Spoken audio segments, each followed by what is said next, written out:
L'enjeu de cette élection est bien entendu d'élire le député de votre circonscription. Il y en a 577 au total. Ensemble, ils vont composer l'hémicycle de l'Assemblée nationale. Mais à quoi pourrait ressembler cette composition?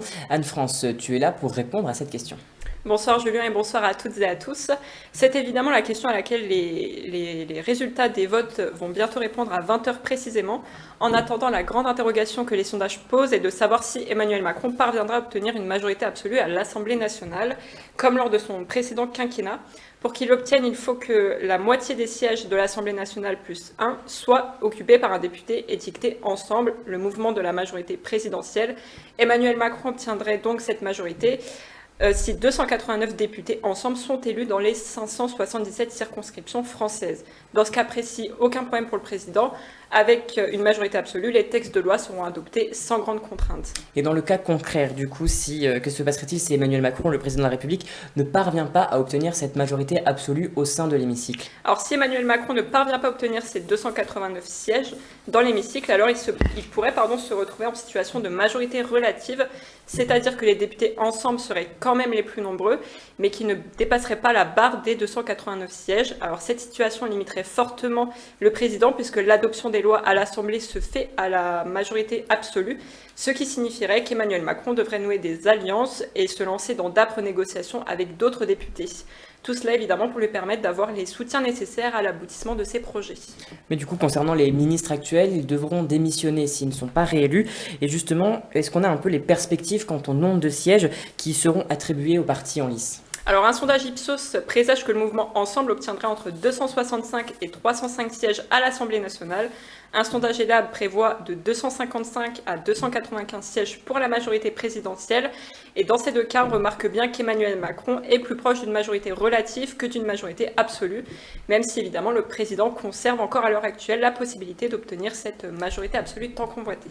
Et qu'en est-il des autres partis politiques si le président, du coup, n'a pas cette majorité absolue? Alors en ce qui concerne la nouvelle Union populaire écologique et sociale, la NUP, le sondage Ipsos annonce qu'entre 140 et 180 députés devraient siéger dans l'hémicycle. Le sondage ELAB, quant à lui, anticipe 150 à 200 députés pour l'Union des gauches.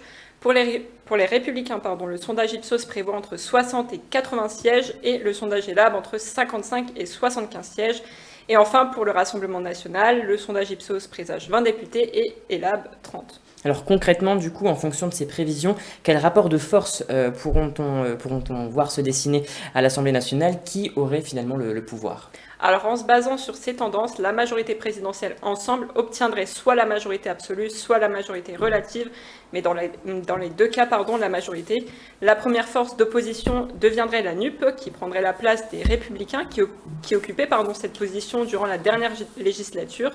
Le Rassemblement national, quant à lui, pourrait bien former un groupe parlementaire à l'Assemblée si un minimum de 15 députés étiquetés RN sont élus. Le dernier groupe parlementaire de ce parti à l'Assemblée remontant à la législature de 1986 à 1988. Alors on voit du coup l'ascension un peu du Rassemblement national et de la création du coup de ce nouveau parti de gauche. Est-ce qu'on peut dire que c'est la fin de certains partis traditionnels? Alors le mieux pour y répondre est de directement demander l'avis aux citoyens. On a donc posé cette question aux internautes. Pensez-vous que l'on se dirige vers la fin des partis politiques? Sur 55 votants, 69% ont répondu oui, contre 23% qui ont répondu non. Par parti traditionnel, ici on entend le Parti socialiste et les Républicains qui, depuis le début de la Ve République en 1958, ont longtemps été des partis dits de gouvernement, c'est-à-dire qu'ils accédaient régulièrement au pouvoir et qui disposaient d'une majorité parlementaire conséquente. Mais aujourd'hui, on remarque que les choses ont évolué, puisque dans le cadre de ces élections législatives, le Parti socialiste a été absorbé par la NUP, dont le leader officieux est d'ailleurs Jean-Luc Mélenchon, qui est le président de la France insoumise.